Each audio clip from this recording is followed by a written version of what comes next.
Congratulations on the purchase of your Cedar Summit playset. It's ready to assemble, and we're here to guide you with step-by-step instructions on what to do and videos showing you how. This project will take 2 days and a minimum of 2 people to complete. More help means the work will move along more quickly. Make sure you fill out your box codes and the tracking number on your stop sheet. The numbers will come in handy if you're looking for information on our website or seeking assistance from our customer support team. Your finished playset will need an obstacle-free zone that is at least 30 feet 11 inches by 28 feet in size. Don't install the playset on hard surfaces such as concrete or asphalt. We recommend soft surfaces such as wood chips, sand, or wood fiber. Before you build, lay out all of the supplied parts and check them against the list in the manual. Sorting wood parts by step will save you time. All of the wood parts are in boxes 2, 3, 4, and 5, and each is labeled with a key number, which is stamped onto the end of the part. The first 2 digits refer to the step number. The third digit represents the piece. If a piece is used in more than one step, the number only reflects the first step it's used in.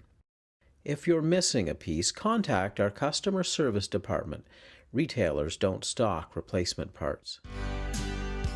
Make sure you have the following tools before you begin.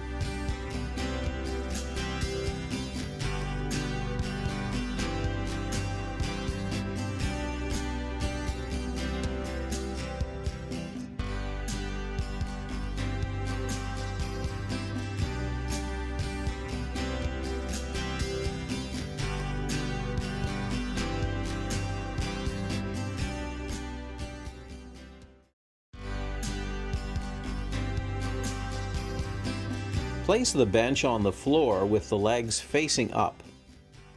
Now hammer a T-nut into the hole that's pre-drilled into each leg.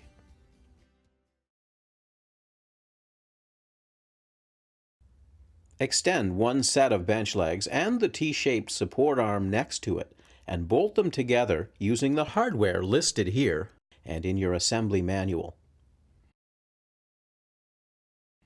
Use the same hardware on the other set of bench legs, and make sure the bolts are all tightened. To give the bench even greater stability, take a moment to tighten the screws directly under each of the legs.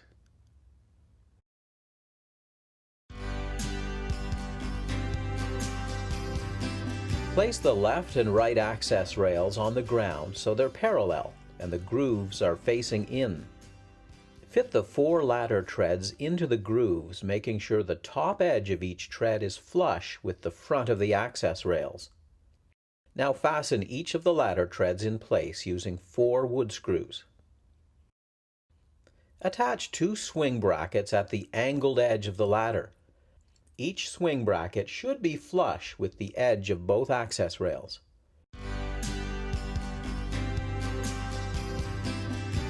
Use a measuring tape to place the ladder gap exactly 2 3/8 inches above the top ladder tread. Fasten it in place with 4 wood screws. Place the rock rail next to the ladder so that the curved edges match. Now move the top ladder into place. Make sure the holes in the top ladder are facing up so that the notched end is at the rock rail. Use the correct wood screws to attach it, first at the top of each access rail, then to the rock rail.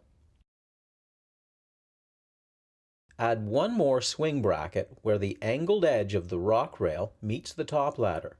Attach it in place using a T-nut and wafer bolt. Make sure it's flush with the top.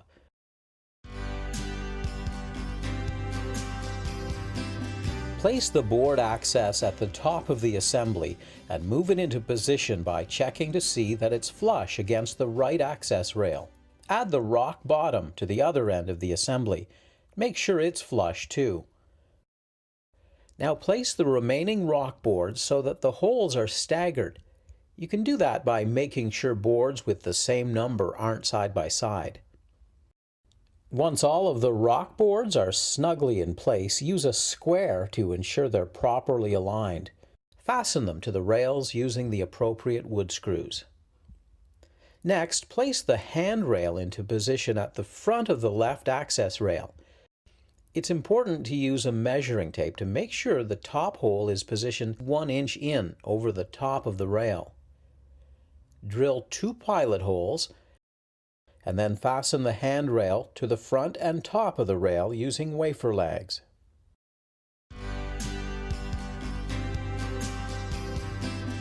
With some help, move the assembly into a vertical position. Attach each one of the rocks onto the face of the rock wall using all of the hardware provided to secure the rocks properly. Make sure you alternate colors and shapes to make the climbing experience more interesting.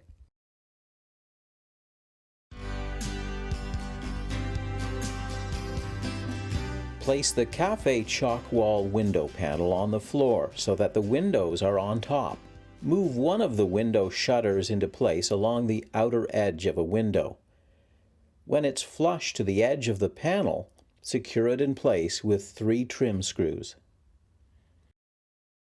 Measure 11 inches from the edge of the first shutter and place the second one, securing it into place.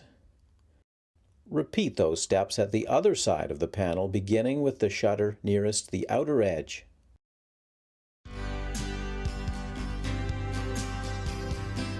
Lay the SW side panel face down on the floor and place T-nuts in the 4 pre-drilled holes.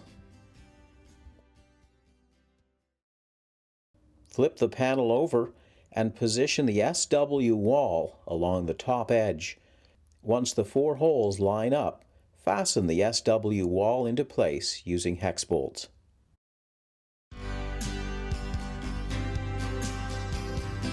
Lay the narrow window panel on the ground.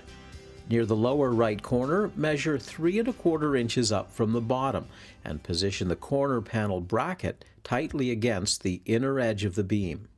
Installed correctly, one flat edge of the bracket will be pointing straight up. Now attach the bracket with 2 pan screws. Measure 78 inches from the bottom of the narrow window panel and attach a second corner panel bracket so that it's in alignment with the first.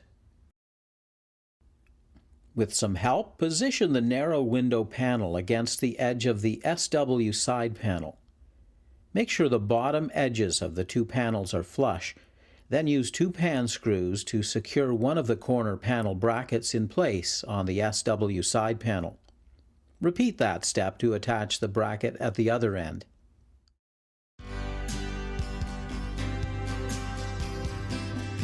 Pre-drill in each of the 3 pilot holes located along the outer edge of the narrow window panel where it connects to the SW side panel. Install wafer lags and make sure they're firmly tightened in place.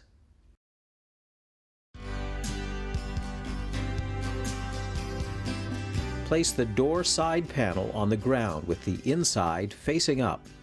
Measure 3 1/4 inches up from the bottom in the lower left-hand corner. Position a corner panel bracket so that it's flush against the edge of the panel and secure it in place with 2 pan screws. Measure 49 inches up along the same rail and attach another corner panel bracket, again making sure it's flush with the edge of the panel. Move the door side panel into place alongside the SW side panel. Check to make sure the bottom of the 2 panels are flush, then use pan screws to attach the brackets on the door side panel to the SW side panel. Pre-drill in each of the 3 pilot holes along the outer edge of the door side panel, where it attaches to the SW side panel. Install 3 wafer lags and make sure they're tightened properly.